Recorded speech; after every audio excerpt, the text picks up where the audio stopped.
2025년 신년 축복 특별 새벽 기도의 마지막 날에 주시는 말씀은 요셉이 받은 복에 대한 이야기입니다. 창세기 12장부터 마지막 50장까지 39장. 여기 이 안에는요, 아브라함부터 시작하여 이삭, 야곱, 요셉까지 네 사람의 생애가 집중적으로 조명되어 있습니다. 여러분, 이 네 사람의 공통점은 뭘까요? 아브라함, 이삭, 야곱, 요셉. 이 네 사람의 공통점은 무엇일까요? 뭘까요? 다 하나님을 믿는 사람이고, 그리고 다 복받은 사람들입니다. 그래서 아브라함의 복, 이삭의 복, 야곱의 복, 요셉의 복, 대를 이어가며 복을 받았습니다. 얼마나 복된 일입니까? 요셉의 이야기는 창세기 37장에서 본격적으로 시작됩니다. 야곱에게 12명의 아들이 있었습니다. 그 중에 11번째 아들인 요셉. 아버지 야곱이 귀한 채색 옷을 지어 입힐 만큼 아주 유독히 남달리 사랑했던 아들입니다. 그로 인해 요셉은 늘 형들에게 시기의 대상이 되었고, 결국 아버지의 심부름으로 양들을 치고 있던 형들을 만나러 갔다가 다른 사람도 아닌 자신의 형들에 의해서 물이 없는 깊은 구덩이에 던져집니다. 그대로 구덩이에 내버려 두었다면 아마 요셉은 오래지 않아 굶주림과 목마름으로 죽었을 것입니다. 하지만 미래를 주관하시는 하나님은 요셉을 그 구덩이에 그대로 내버려 두지 않았습니다. 동생 요셉을 구덩이에 던져놓고 그 구덩이 위에서 음식을 거리낌없이 먹고 있을 때, 형들이 음식을 먹고 있을 때 마침 그때 이스마엘 상인들이 지나갑니다. 애굽의 물건을 사고 파는 그런 상인들이죠. 그때 넷째 형인 유다가 동생들에게 형제들에게 말합니다. 요셉을 죽이지 말고 이스라엘 상인들에게 팔아넘기자고. 언뜻 보면 비정해 보이는 제안이었지만 이 제안이 받아들여져서 요셉은 구덩이에서 건져져서 가까스로 생명을 건질 수가 있었습니다. 하지만 끝내 요셉은 팔려가는 것까지는 막지는 못했습니다. 결국 형들의 손에 의해서 이스마엘 상인들에게 팔려져 애굽으로 팔려가게 됩니다. 오늘 성경 1절 전반절은 그렇게 형들의 손에서 이스마엘 상인들의 손에 넘겨져 애굽으로 팔려가는 모습을 이렇게 묘사했습니다. 요셉이 이끌려 애굽에 내려가매. 요셉은 자원해서 애굽에 내려간 것이 아닙니다. 이끌려 내려갔다고 했습니다. 이끌려 내려갔다. 타의에 의해서 억지로 끌려갔다는 것입니다. 만일 요셉에게 스스로 선택하라고 했다면 애굽의 노예로 팔려가는 것은 단연코 거부했을 것입니다. 그런데 그렇게 억지로 끌려 내려간 애굽에서 요셉은 하나님의 놀라운 은혜와 섭리를 경험합니다. 때로 살다 보면요, 요셉처럼 자의가 아닌 타의에 의해서 억지로 선택을 강요당할 때가 있습니다. 그러나 그것이 늘 해롭기만 한 것은 아닙니다. 구레네 사람 시몬, 예수님께서 등에 지고 가시던 나무 십자가를 대신 지고 갔던 사람입니다. 자원해서 그렇게 한 것 아닙니다. 지나가는 길에 흥미 삼아 구경하다가 로마 군병에게 지목당하여 억지로 십자가를 지게 된 것입니다. 참 지지리도 은이 없다고 생각했을 것입니다. 그리고 많은 사람 중에 하필 왜 내가 저 사형수의 십자가를 대신 짊어지고 가야 되는지 이해할 수 없었습니다. 하지만 그렇게 억지로 지고 간 십자가 때문에, 그렇게 억지로 지고 간 십자가 때문에 그는 갈보리 언덕에서 의로우신 예수님의 죽음을 목도하게 되었고, 그 믿음을 가지게 되어 초대교회에서 유명한 믿음의 가문을 이루게 되었습니다. 자의가 아닌 억지로 한 일이었지만 도리어 그것이 복이 된 것입니다. 여러분, 진정 유익한 일은 억지로라도 해야 됩니다. 예배드리는 일 억지로라도 해야 합니다. 왜 하나님께서 안식일을 기억하여 거룩히 지키라는 말씀을 십계명으로 주셨겠습니까? 내버려 두면, 가만히 내버려 두면 예배에 빠지거든요. 그래서 아예 하나님께서 일주일에 하루를 안식일로 못을 박아 놓은 것입니다. 여러분, 성경은 쉬지 말고 기도하라고, 그것이 하나님의 뜻이라고까지 말했지만 우리가 자원해서 기도합니까? 자원해서는 잘 안 합니다. 그래서 하나님 때로 삶 속에 문제를 주시고 바싹 긴장하게 하시고 우리가 기도하지 않으면 안 되도록 몰아가는 것입니다. 억지로라도 기도하는 것이 내버려 두는 것보다 더 유익하기 때문입니다. 전도 마찬가지입니다. 전도는 해도 되고 안 해도 되는 것이 아닙니다. 사도 바울은 고린도 교회에 보내는 편지에서 이렇게 고백했습니다. 내가 복음을 전할지라도 자랑할 것이 없으면 내가 부득불할 일입니다. 만일 복음을 전하지 아니하면 내게 화가 있을 것입니다. 바울은 복음을 전하는 일, 다시 말해 전도하는 거, 선교하는 일이 어떤 일이라고 했습니까? 내가 부득불할 일임이라고 했습니다. 표준 세모적은 이것을요, 나는 어쩔 수 없이 그것을 해야 됩니다. 공동번역에서는요, 그것은 내가 마땅히 해야 될 일이기 때문입니다라고 번역했습니다. 전도, 이는 사명입니다. 사명은 억지로라도 해야 합니다. 하나님이 기뻐하시는 일은요, 억지로라도 해야 됩니다. 자의가 아닌 타의에 의해 억지로 하는 일들을 통해서도 하나님이 역사하실 때가 너무나도 많습니다. 보십시오. 겉으로 볼 때 지금 요셉은 이스마엘 상인들에 의해서 애굽에 타의로 끌려가는 것처럼 보입니다. 하지만 달리 보면 지금 요셉은요, 장차 하나님의 뜻을 이루기 위해서 이스마엘 상인들의 보호를 받으며 안전하게 애굽으로 내려가는 중이었습니다. 이는 결코 저의 자의적인 해석이 아닙니다. 이스마엘 상인들에게 팔려 애굽에 이끌려 내려간 요셉에게 이후 일어났던 일을 상기해 보면 분명해집니다. 이스마엘 상인들에 의해 애굽에 끌려 내려간 요셉, 노예 시장에 내놓아졌습니다. 당시 애굽에서는 짐승을 사고 파는 것처럼 노예를 사고 팔았습니다. 건강하고 힘이 있으면 비싼 값에 팔렸고 병약하고 힘이 없으면 헐값에 팔렸습니다.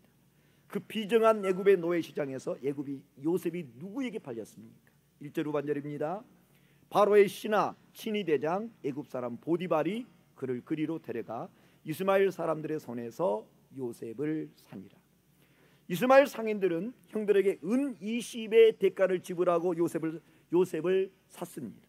따라서 그보다 훨씬 많은 돈을 지불하는 사람에게 요셉을 팔려 했을 것이고, 결국 요셉은 흥정 끝에 애굽 사람 보디발에게 팔립니다.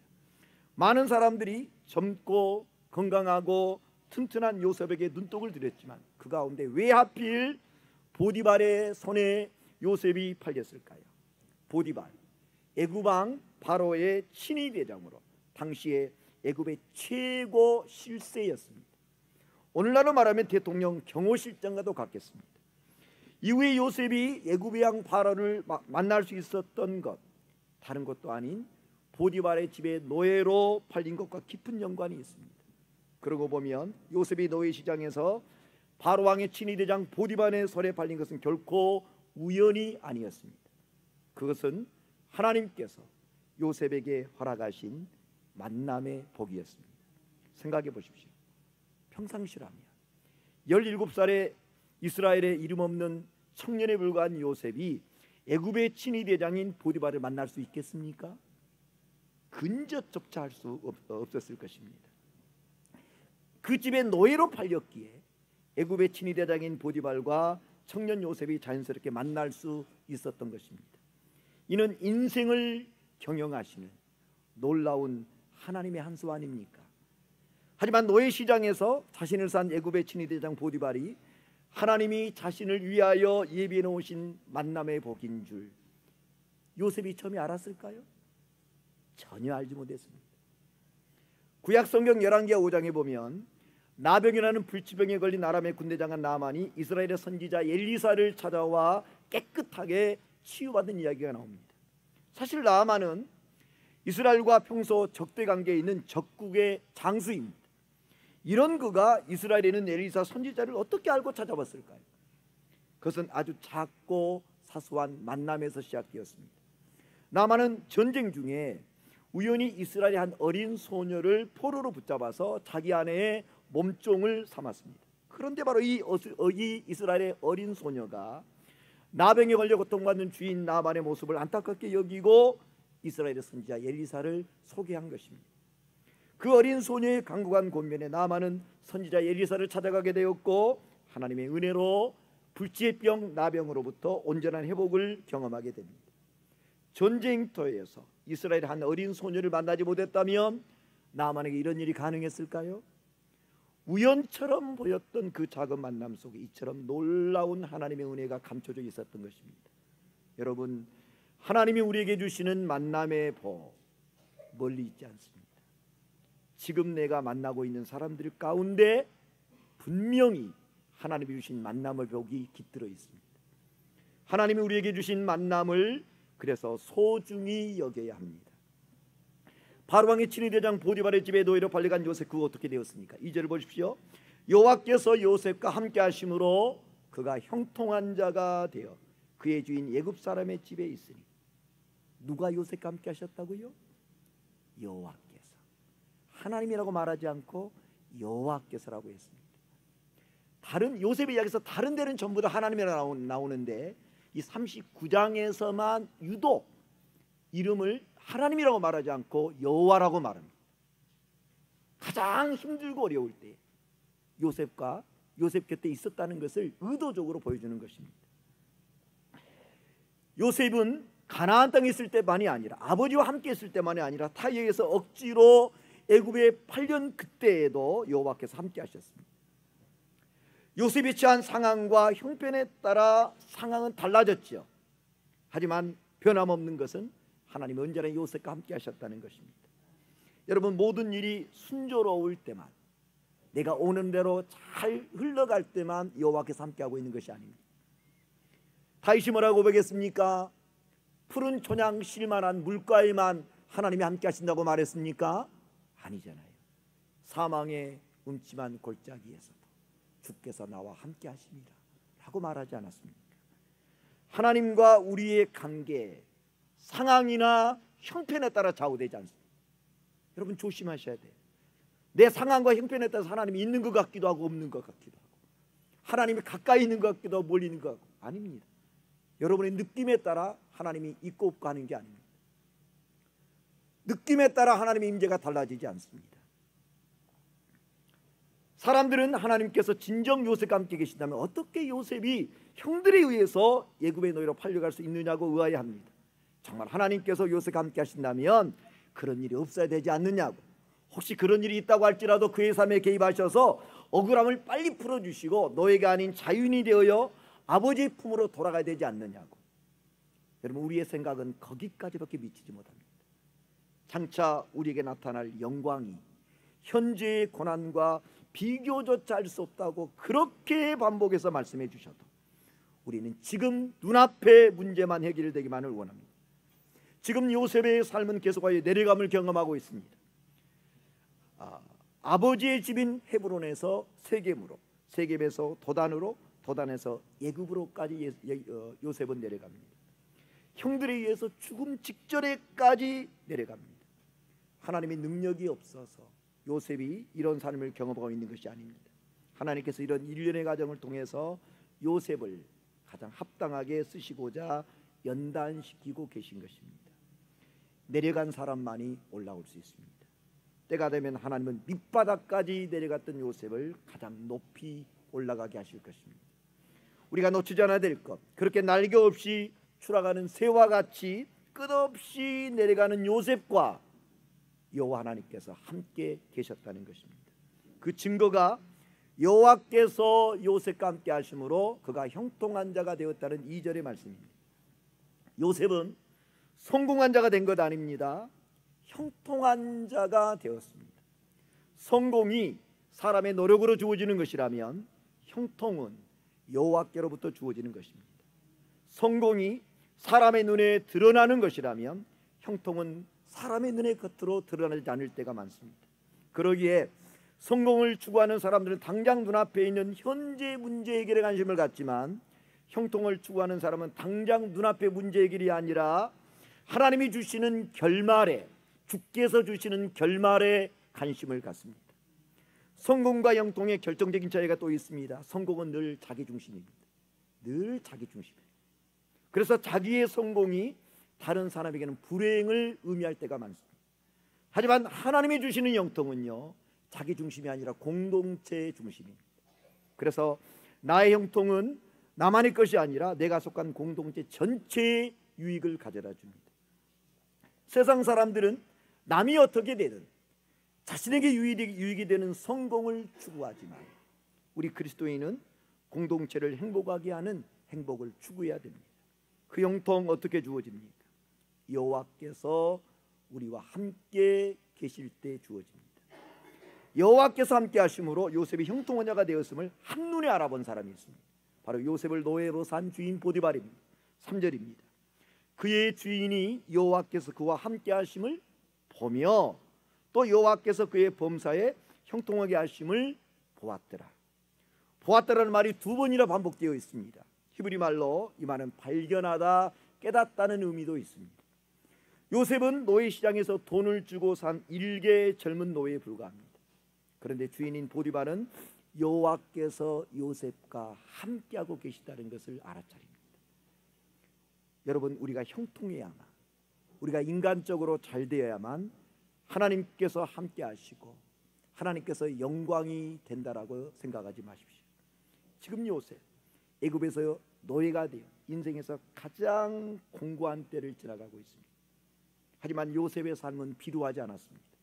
여호와께서 노예로 살고 있던 그와 함께 하시고 범사의 형통함을 주셨기 때문입니다. 건강하지 않아도, 혹 물질이 충분하지 않아도, 사회적 신분이 낮아도 얼마든지 하나님께 영광 돌릴 수 있습니다. 노예로 있었지만 보디발의 집에서, 주인 보디발의 집에서 여호와께서 함께 하심을 드러낸 요셉이 그 증거입니다. 4절에 보면 보디발은 여호와께서 함께 하사 형통한 자가 된 요셉을 가정총무로 삼고 자기의 모든 소유를 다 위탁합니다. 애굽 사람이 아닌 히브리 노예에게, 그리고 젊은 이 청년에게 자기 집안의 모든 것을 책임지는 전권을 맡겼다. 실로 파격적인 일입니다. 주인 보디발의 이 같은 결정 헛되지 않았습니다. 요셉을 자기 집에 가정총무로 세운 이후 애굽 사람 보디발의 집에 어떤 일이 일어납니까? 5절의 말씀입니다.